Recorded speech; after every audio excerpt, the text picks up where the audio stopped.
Hello friends, आप सभी का बहुत बहुत स्वागत है मेरे यूट्यूब चैनल ज़िंदगी विद अंशिका में। मैं हूं आप सभी के साथ यूट्यूब चैनल ज़िंदगी विद अंशिका की होस्ट आरजे अंशिका चतुर्वेदी। और फ्रेंड्स, मैं उम्मीद करती हूं कि आप सभी बहुत अच्छे होंगे। आज मैं आप सभी के लिए लेकर आई हूं बिल्कुल एक अलग वीडियो। ये बहुत ही दुर्भाग्यपूर्ण और चिंताजनक है कि बच्चियां गायब हो रही हैं।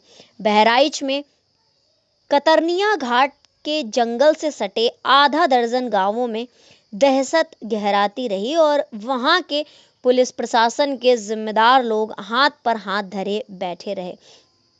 इंसान के रूप में, या हम ये कह सकते हैं कि मनुष्य की खाल में घूम रहा कोई भेड़िया, जो बहुत ही छोटी बच्चियों को 9 वर्ष से कम उम्र की बच्चियों को यौन हिंसा की आग में झोंकता रहा, उनको अपना शिकार बनाता रहा। और वहां की स्थानीय पुलिस एक के बाद एक घर से गायब हो रही बच्चियों की मात्र गुमशुदगी दर्ज करती रही और खाना पूर्ति करती रही।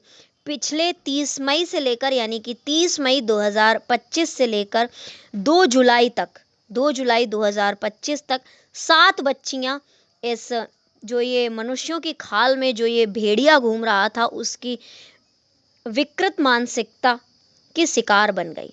अब सिचुएशन ये है कि पुलिस जल्दी से जल्दी पूरे घटनाक्रम का राजफाश करने का दावा करती दिख रही है। अभी भी घटनाक्रम को सुलझा नहीं पाई है पुलिस।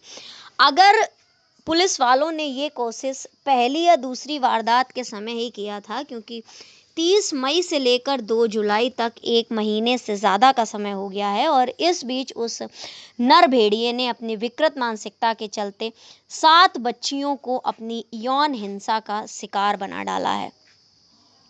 अगर पुलिस स्टार्टिंग में ही एक्टिव मोशन में आ जाती तो कहीं ना कहीं ये वारदातें रुक सकती थी। यदि पुलिस पहली दूसरी वारदात के समय ही सचेत हो जाती तो अन्य बच्चियों को ये पीड़ा ना झेलनी पड़ती। इस अपराध की शिकार एक बच्ची केजीएमयू में और एक अन्य बहराइच के मेडिकल कॉलेज में अब भी पीड़ा से उबरने की कोशिश कर रही है। पुलिस को ऐसे अपराधी को जल्द से जल्द सलाखों के पीछे पहुंचाना ही चाहिए, लेकिन बात यहीं पर खत्म नहीं हो जाती है। जिले के वरिष्ठ अधिकारियों को भी ये सुनिश्चित करना होगा कि अगली वारदात से पहले दोषी को गिरफ्त मिले।